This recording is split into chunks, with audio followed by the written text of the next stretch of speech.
अल्लाहुम्मा सल्लि अला मुहम्मदिन व अला आलि मुहम्मदिन व बारिक वसल्लम। मोहतरम नाज़रीन व सामीईन, अस्सलामु अलैकुम। स्टडी लीव वो लीव है जिसकी हर उस बंदे को ज़रूरत पड़ती है जो आगे पढ़ने का शौक़ रखता है। तो the revise leave rules 1981 study leave को डिस्कस करते हैं हॉस्पिटल लीव के साथ रूल 36 में, और ये रूल्स ये कहते हैं कि जो प्रोविजन CSR के अंदर दी गई हैं हॉस्पिटल लीव की तरह, इसकी प्रोविजंस उन्हीं को बाय किया जाए, उन्हीं को फॉलो किया जाए। स्टडी लीव एक किस्म की एडिशनल लीव है। एडिशनल लीव से मुराद ये आपकी जो EOL है, आपकी अर्न लीव है, ये दीगर कैटेगरीज ऑफ लीव हैं, उनसे ये हट के एक एडिशनल लीव है। एक स्पेसिफिक पर्पस के लिए ये दी जाती है, और वो स्पेसिफिक पर्पस क्या है कि कोई गवर्नमेंट एम्प्लॉय अपनी क्वालिफिकेशन को एनहांस करना चाहता है और क्वालिफिकेशन अक्वायर करना चाहता है, तो सरकार ये देखेगी कि क्या जिस सब्जेक्ट में ये कोई डिग्री लेना चाहता है, पोस्ट ग्रेजुएशन की, PhD की, तो ये डिग्री क्या उसकी एग्जीक्यूशन ऑफ ड्यूटी में, उसके कोर्स ऑफ ड्यूटी में मुआविन है या नहीं। तो ये गवर्नमेंट का काम है कि उसको असेस करे। गवर्नमेंट से मुराद उसकी जो लीव ग्रांटिंग अथॉरिटी है, उसका ये काम है कि उसको ये असेस करे, इवेल्युएट करे, उसकी नीड को देखे। पहले ये छुट्टी थी सिर्फ साइंटिफिक, टेक्निकल और स्पेशल कोर्सेज जहाँ पे होते थे उनके लिए मिलती थी। अब ये अथॉरिटी पर छोड़ दिया गया, वो देखेगी कि ये डिग्री जो है ये गवर्नमेंट के बहुत बड़े मफाद में है। ये इंडिविजुअल अगर एजुकेशन हासिल करके आएगा तो इसकी एम्प्लॉयबिलिटी इस फील्ड में बहुत मीनिंगफुल होगी। तो इसलिए अब ये छुट्टी किसी भी सब्जेक्ट के लिए दी जा सकती है, डिस्क्रेशन अथॉरिटी की होगी। अब कौन इसका इंटाइटल्ड है? कोई भी गवर्नमेंट एम्प्लॉय इसका इंटाइटल्ड है। कोई भी गवर्नमेंट एम्प्लॉय जिसको अथॉरिटी समझती है इसको देनी है। अगेन बार बार कह रहा हूं, सवाबदीद उसकी अथॉरिटी की है। अब अगली बात यह है कि इसकी कोई लिमिटेशंस, कंडीशंस? यस, इसकी कंडीशंस हैं, इसकी लिमिटेशंस हैं।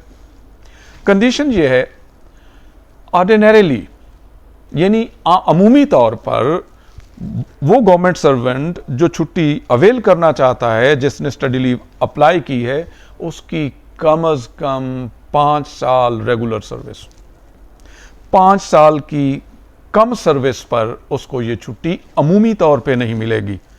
अब मैंने देखा बाज लोग आके जब ये इशू स्टडी लीव का डिस्कस करते हैं तो वो कहते हैं जी मेरी चूंकि सर्विस 5 साल से कम है और मेरा एडमिशन हो गया है, मगर अथॉरिटी मुझे ये छुट्टी नहीं दे रही, मैं क्या करूं? तो इस बारे में मैं एक बात बड़ी वाज़ेह करना चाहता हूं। अगेन ये अथॉरिटी की सवाबदीद है। ये नहीं कहा गया, रूल के अंदर ये नहीं लिखा गया कि the government employ shall have at least 5 years service at his credit. ये बिल्कुल नहीं कहा गया। लफ्ज इस्तेमाल किया गया ऑर्डिनरीली, ये नहीं अमूमी तौर पर, जनरली। तो गोया specifically under special circumstances and conditions तो अथॉरिटी दे सकती है छुट्टी उस गवर्नमेंट एम्प्लॉय को जिसकी सर्विस 5 साल से कम हो। लेकिन एज अ रूल हर एक को ये नहीं देनी चाहिए। स्पेशल कंडीशंस क्या हो सकती हैं? एक बंदे ने अपनी कोशिश से कोई स्कॉलरशिप अर्न किया है, कहीं उसको फॉरेन डिग्री फ्री में मिल रही है और वो कोर्स मिल रहा है, तो अथॉरिटी को उस वक्त ये जरूर देख लेना चाहिए कि अगर ये फॉरेन डिग्री करके आती है या आता है तो सरकार के अगर फायदे में जाता है तो कोई बात नहीं है, 5 साल से कम सर्विस पे भी इसको छुट्टी दी जा सकती। ये तो है कि मिनिमम उसकी सर्विस लेंथ कितनी होनी चाहिए। मैक्सिमम जब कोई एज 57 को पहुंच जाए उसके बाद उसको स्टडी लीव नहीं दी जा सकती। वजह यह है कि आखिरी 3 सालों में उस बंदे की, उस गवर्नमेंट एम्प्लॉय की इंटरेस्ट सर्विस में कम हो जाती है।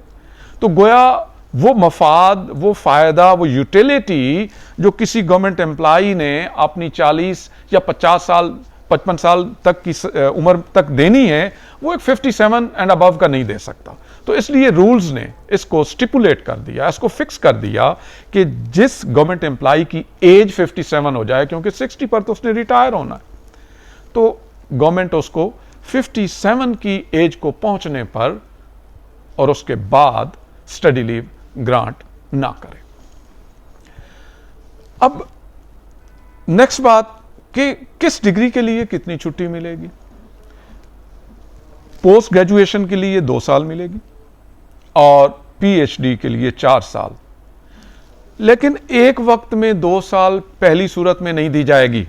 अगर एक बंदा मास्टर्स करना चाहता है और उसके लिए स्टडी लीव ले रहा है, तो एक वक्त में उसको 12 माह की छुट्टी दी जाएगी।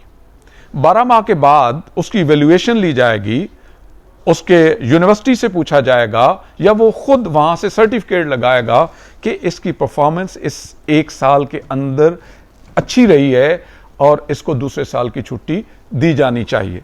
अगर उसकी पहले साल की परफॉर्मेंस स्टडीज में अच्छी नहीं है, तो अगले साल की छुट्टी उसको देने की जरूरत नहीं है। तो इसलिए 12 माह की छुट्टी दें, फिर दूसरी स्पेल में 12 माह की छुट्टी दें।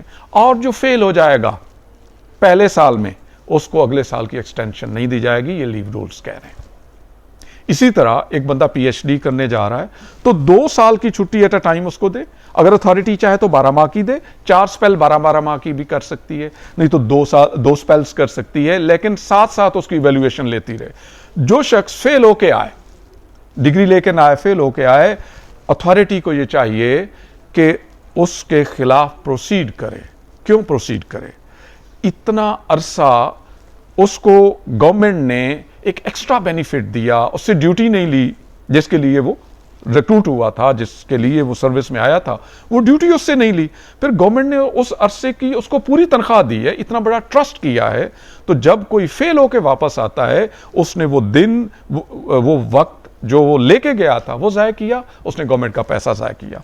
तो उसके खिलाफ इनएफिशिएंसी के तहत पीडा के प्रोविजन जो सेक्शन 3 में दी गई है इनएफिशिएंसी की, उसके तहत उसके खिलाफ प्रोसीड भी किया जा सकता है। अब एक बात यह कि क्या इस छुट्टी के साथ कोई और छुट्टी भी दी जा सकती है, ली जा सकती है? 2 चीजें। पहली सूरत में वो पास होता जा रहा है, उसके खिलाफ कोई इदारे जिसमें, तालीमी इदारे जिसमें वो गया था, कोई शिकायत नहीं है, उसकी परफॉर्मेंस स्टडीज में बहुत अच्छी है, लेकिन उसका कोर्स एक्सटेंड हो गया है। वो जो एक्सटेंशन है, उसकी छुट्टी गवर्नमेंट उसको नहीं देगी। 2 साल का कोर्स था पोस्ट ग्रेजुएशन का, 2.5 साल पे चला गया, वो 6 माह की गवर्नमेंट उसको फुल पे वो नहीं देगी। वो जो एक्स्ट्रा है वो लेगा हाफ पे वो अपने लीव अकाउंट से लेगा। इसी तरह दूसरी बात यह कि कोई और छुट्टी वो मिलाना चाहता है जनरल पर्पस के लिए। पहली सूरत तो ये थी ना कि उसका कोर्स एक्सटेंड हो गया, मास्टर्स का या पीएचडी का। दूसरी सूरत यह है कि वो कोई और छुट्टी साथ अवेल करना चाहता है कि चलें पढ़ाई के बाद में कुछ रेस्ट भी कर लूं, तो वो कर सकता है, मगर 2 कंडीशंस हैं उसमें भी। ईओएल के अलावा कोई वो छुट्टी मिलाना चाहता है, ईओएल के अलावा अगर कोई वो छुट्टी मिलाना चाहता है, तो मैक्सिमम 28 मंथ तक वो मिला सकता है। 28 months including the study leave with any other kind of leave. लेकिन अगर इसके साथ स्टडी लीव के साथ वो यूएल मिलाना चाहता है, इसकी कोई लिमिट नहीं, भले वो 5 साल ले ले। तो ये आज हमने डिस्कस किया study leave given in leave rules 1981 at Rule 36. Thank you very much. Allah Hafiz.